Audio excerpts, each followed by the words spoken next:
So hello everyone. Today we are going to study equality.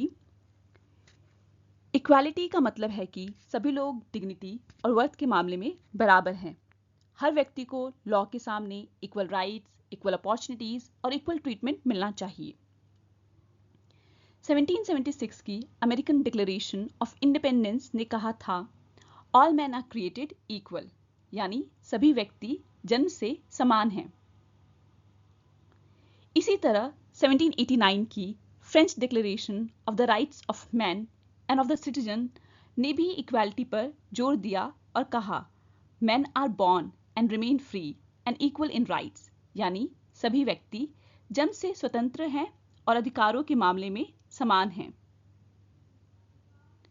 According to Laski, equality does not mean identity of treatment. इसका मतलब ये नहीं है कि हर व्यक्ति एक के साथ बिल्कुल एक जैसा व्यवहार किया जाए, बल्कि इक्वालिटी का अर्थ है स्पेशल प्रिविलेजेस का अभाव और सभी के लिए इक्वल अपॉर्चुनिटीज का होना।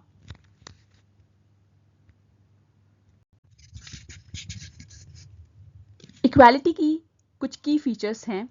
Equality does not imply uniformity, यानी इसका मतलब ये नहीं है कि सभी लोग बिल्कुल एक जैसे हैं। यह लोगों के बीच मौजूद नेचुरल डिफरेंसेस को रिकॉग्नाइज करती है। इक्वालिटी कास्ट, रेस, जेंडर और रिलीजन के बेसिस पर होने वाले डिस्क्रिमिनेशन का विरोध करती है। It demands equal rights, equal opportunities and equal treatment for all. साथ ही इक्वालिटी सोसाइटी और इंस्टीट्यूशंस द्वारा क्रिएट की गई आर्टिफिशियल इनइक्वालिटीज को खत्म करने का प्रयास करती है। Now let us understand the development of equality. इसकी शुरुआत एंशियंट ग्रीस से होती है, जहां इक्वालिटी का कॉन्सेप्ट काफी रिस्ट्रिक्टेड था। Equality was limited only to citizens, while women, slaves and foreigners were excluded. Aristotle gave the idea of proportional equality. उनके अनुसार equals should be treated equally and unequals unequally, यानी समान लोगों के साथ समान व्यवहार और असमान लोगों के साथ उनकी परिस्थितियों के अनुसार व्यवहार किया जाना चाहिए। In the liberal tradition, the idea of equality gained momentum during the Enlightenment period. Liberal thinkers emphasized equality before law and political rights. यह विचार largely जॉन लॉक और रूसो के आइडिया से प्रभावित था। उनका मानना था कि सभी व्यक्ति कानून के सामने समान हैं और उन्हें समान नागरिक और राजनीतिक अधिकार मिलने चाहिए। On the other hand, the socialist tradition criticized the idea of mere legal equality. Socialists argued that legal equality alone cannot remove social and economic inequalities. इसलिए उन्होंने इकोनॉमिक इक्वालिटी पर जोर दिया। कार्ल मार्क्स इस ट्रेडिशन से सबसे अधिक associated thinker माने जाते हैं। उनके अनुसार वास्तविक समानता तभी संभव है जब आर्थिक असमानताओं को भी समाप्त किया जाए। Now let's discuss the types of equality. सबसे पहले आती है लीगल इक्वालिटी। लीगल इक्वालिटी का मतलब है equality before law and equal protection of law.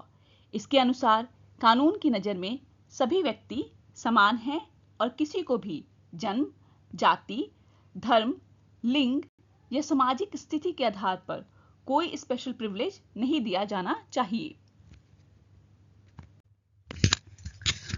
Next is political equality. Political equality means equal political rights and equal participation in the political process. इसके तहत सभी नागरिकों को वोट देने का अधिकार, चुनाव लड़ने का अधिकार और पब्लिक ऑफिसेस होल्ड करने का समान अवसर मिलना चाहिए। Examples include the right to vote, the right to contest elections and the right to hold public office. अब बात करते हैं सोशल इक्वालिटी की। Social equality refers to the absence of social discrimination. इसका मतलब है कि किसी व्यक्ति के साथ जाति, लिंग, धर्म या अन्य सामाजिक पहचान के आधार पर भेदभाव ना किया जाए। Examples include the end of caste hierarchy, gender equality and equal social status for all members of society. Finally, we have economic equality. Economic equality does not mean that everyone should have the same income, बल्कि इसका उद्देश्य excessive economic inequalities को कम करना है और सभी को जीवन की आवश्यक सुविधाओं और अवसरों तक पहुंच सुनिश्चित करना है. Example include fair wages, equal economic opportunities, poverty reduction and social welfare measures.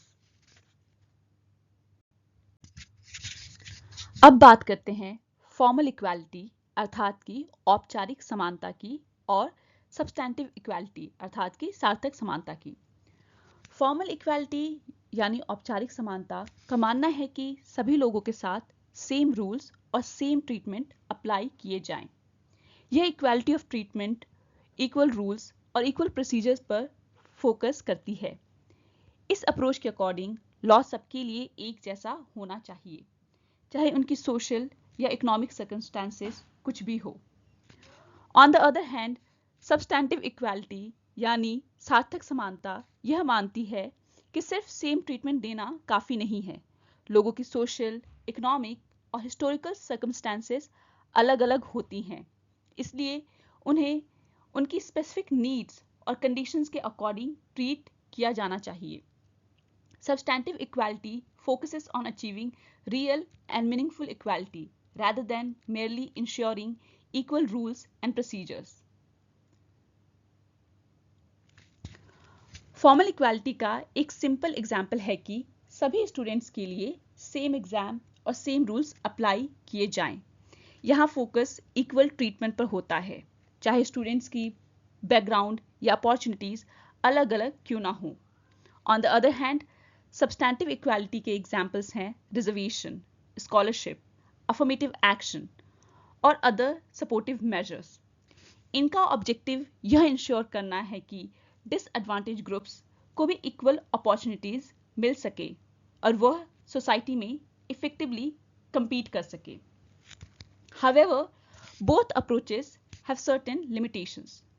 Formal equality की सबसे बड़ी लिमिटेशन यह है कि यह अनइक्वल स्टार्टिंग पॉइंट्स को इग्नोर करती है. सबको सेम ट्रीटमेंट देने से जरूरी नहीं कि सबको इक्वल अपॉर्चुनिटी भी मिले, क्योंकि लोगों की सोशल और इकोनॉमिक कंडीशंस डिफरेंट होती हैं. सिमिलरली, सब्सटैंटिव इक्वालिटी को लेकर भी कुछ कंसर्न्स उठाए जाते हैं. Critics argue that measures like reservation और स्पेशल प्रोविजंस कभी-कभी फेयरनेस और मेरिट के इशू को जन्म दे सकते हैं. इसलिए चैलेंज यह होता है कि इक्वालिटी और मेरिट के बीच एक प्रॉपर बैलेंस मेंटेन किया जाए.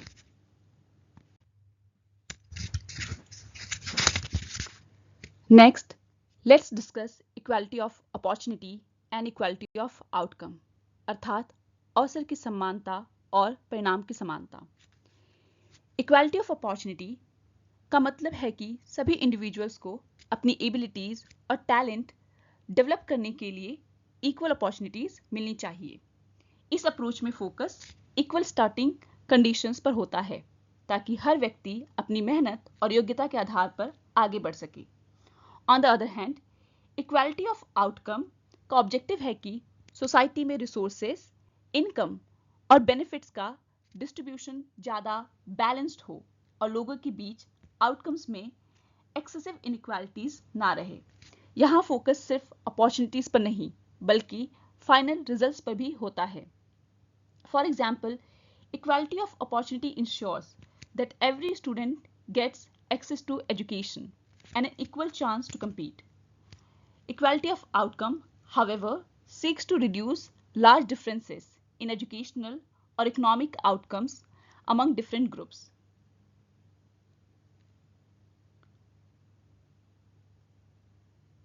Critics of equality of opportunity argue that equal opportunities alone cannot overcome deep social and economic disadvantages. On the other hand, critics of equality of outcome believe that excessive emphasis on equal outcomes may reduce incentives, individual efforts, and merit. अब बात करते हैं कुछ major thinkers की जिन्होंने equality के concept को अलग अलग तरीके से एक्सप्लेन किया है. सबसे पहले एरिस्टोटल ने प्रोपोर्शनल इक्वालिटी का आइडिया दिया. उनके according equals should be treated equally and unequals unequally, यानी समान लोगों के साथ समान व्यवहार और असमान लोगों के साथ उनके सर्कमस्टेंसेस और मेरिट के अनुसार व्यवहार किया जाना चाहिए। अगला नाम है रूसो का। रूसो के अकॉर्डिंग सोशल इनइक्वालिटीज का ओरिजिन प्राइवेट प्रॉपर्टी से हुआ। उनका मानना था कि प्राकृतिक अवस्था में लोग रिलेटिवली फ्री और इक्वल थे, लेकिन प्राइवेट प्रॉपर्टी के डेवलपमेंट ने इनइक्वालिटी को जन्म दिया। उनकी फेमस लाइन है, man is born free but everywhere he is in change. अब आते हैं कार्ल मार्क्स पर। मार्क्स ने इकोनॉमिक इक्वालिटी और क्लासलेस सोसाइटी पर जोर दिया। उनके अकॉर्डिंग कैपिटलिज्म सोसाइटी को डिफरेंट क्लासेस में डिवाइड करता है और एक्सप्लॉयटेशन को बढ़ावा देता है। इसलिए marks common ownership of the means of production और अबोलिशन ऑफ क्लास डिवीजन की बात करते हैं। उनका फेमस कम्युनिस्ट प्रिंसिपल था, from each according to his ability to each according to his needs, यानी हर व्यक्ति अपनी क्षमता के अनुसार योगदान दे और अपनी जरूरतों के अनुसार प्राप्त करे।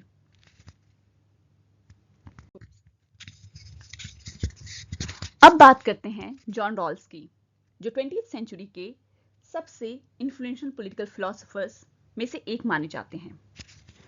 रॉल्स ने अपनी famous book a theory of justice में जस्टिस एज फेयरनेस का कॉन्सेप्ट दिया। उनके अकॉर्डिंग एक जस्ट सोसाइटी वही है जहां इंस्टीट्यूशंस फेयरनेस के प्रिंसिपल्स पर काम करें। रॉल्स ने 2 इंपॉर्टेंट प्रिंसिपल्स ऑफ जस्टिस दिया। पहला, हर व्यक्ति को इक्वल बेसिक लिबर्टीज मिलनी चाहिए, जैसे freedom of speech, freedom of religion और पॉलिटिकल राइट्स। दूसरा प्रिंसिपल, जिसे डिफरेंस प्रिंसिपल कहा जाता है, यह कहता है कि सोशल और इकोनॉमिक इनइक्वालिटीज तभी एक्सेप्टेबल हैं जब उनसे सोसाइटी के सबसे डिसएडवांटेज्ड लोगों को भी बेनिफिट हो। Next, let's talk about Ronald Dworkin and equality of resources.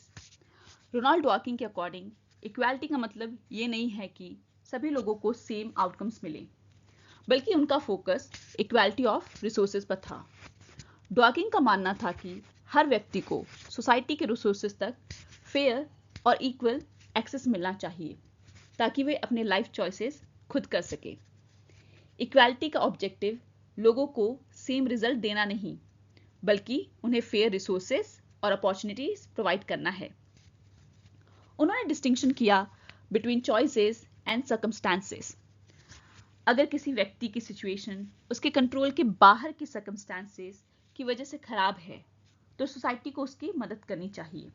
लेकिन अगर आउटकम उसके खुद के चॉइसेस का रिजल्ट है, तो उसकी रिस्पॉन्सिबिलिटी भी उस व्यक्ति पर होनी चाहिए। रोनाल्ड डॉकिंग जो हैं, वो लक इगैलिटेरियन के साथ जुड़े हुए हैं।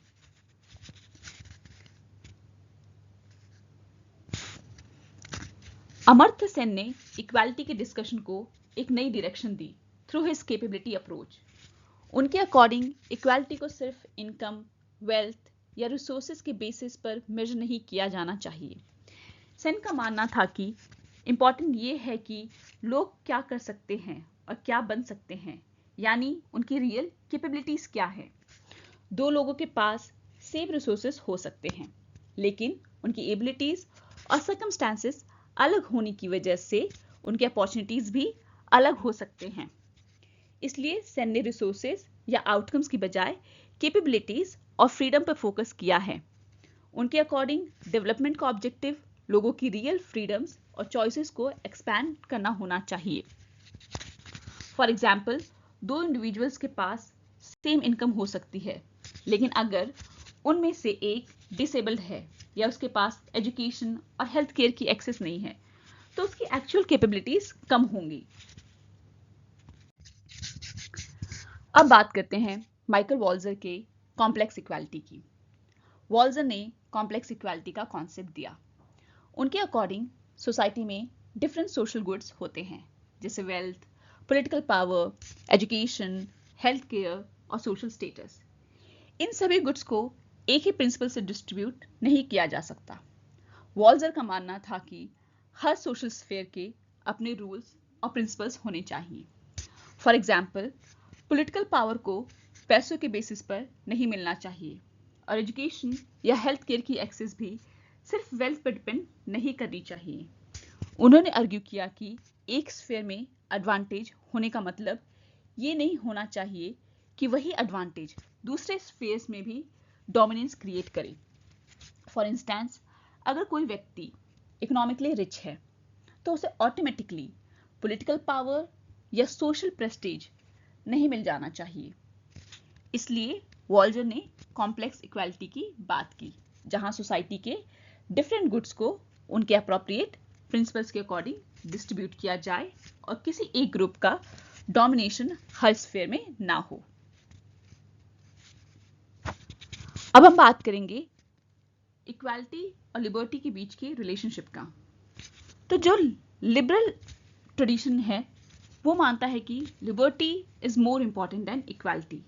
इसके सपोर्टर्स हैं J S Mill, Hayek, Smith etcetera. जो सोशलिस्ट ट्रेडिशन है उसका मानना है कि इक्वालिटी बहुत ज़्यादा एसेंशियल होता है मीनिंगफुल लिबर्टी के लिए। इसके सपोर्टर्स हैं मार्क्स, लास्की। और जो मॉडर्न डेमोक्रेटिक व्यू है वो मानता है कि liberty and equality are complementary. इसके सपोर्टर्स हैं टॉने, हॉबहाउस, ये। Now let's talk about equality in the Indian Constitution. As we know that our preamble, it already talks about equality of status and equality of opportunities. साथ ही जो fundamental rights है उसमें article 14 to 18 वो बात करते हैं right to equality की, जिसमें आता है आपका equality before law, prohibition of discrimination, abolishment of untouchability etcetera. साथ ही डीपीएसपी के आर्टिकल 38, 39A ये बात करते हैं to establish a welfare state and a substantive equality. Contemporary debates की अगर हम बात करें तो वो सराउंडेड है around reservation and affirmative action, जहाँ पे इक्वालिटी वर्सेस मेरिट डिबेट चलती रहती है। दूसरा जेंडर इक्वालिटी की, जहाँ पे डिबेट होता है equal pay, representation and opportunities का। तीसरा इकोनॉमिक इनइक्वालिटी, जो कि ग्रोइंग गैप हम देखते हैं between rich and poor, specially India जैसे कंट्री में बहुत ज़्यादा देखने को मिलता है। नेक्स्ट इज डिजिटल डिवाइड, जो unequal access to technology and the internet है, कि बहुत सारे लोग अभी भी ऐसे हैं जिनके पास टेक्नोलॉजी एंड इंटरनेट एक्सेस नहीं है। नेक्स्ट इज LGBTQ राइट्स, जो उनकी राइट्स एंड रिकॉग्निशन है उससे related. And the last one is global inequality, जो हम देखते हैं कि डेवलप्ड एंड डेवलपिंग कंट्रीज के बीच में जो हमें गैप देखने को मिलता है उसके बारे में। अब बात करते हैं क्रिटिसिज्म्स ऑफ इक्वालिटी की। पहली क्रिटिसिज्म ये है कि इक्वालिटी एक बहुत ही यूटोपियन आइडियल है। क्रिटिक्स मानते हैं कि टैलेंट, एबिलिटी और एफर्ट में नेचुरल डिफरेंसेस होने की वजह से कंप्लीटली इक्वल सोसाइटी बनाना प्रैक्टिकली इम्पॉसिबल है। दूसरी क्रिटिसिज्म ये है कि एक्सेसिव इक्वालिटी इंडिविजुअल लिबर्टी को रिस्ट्रिक्ट कर सकती है। इक्वालिटी अचीव करने के लिए स्टेट इंटरवेंशन बढ़ने से पर्सनल फ्रीडम पर असर पड़ सकता है। तीसरी क्रिटिसिज्म ये है कि इक्वालिटी कभी कभी मेरिटोक्रेसी के अगेंस्ट जा सकती है। आखिर में इक्वालिटी को इम्प्लीमेंट करने में प्रैक्टिकल डिफिकल्टीज भी आती हैं, क्योंकि हर सोसाइटी की सोशल और इकोनॉमिक कंडीशंस अलग होती हैं।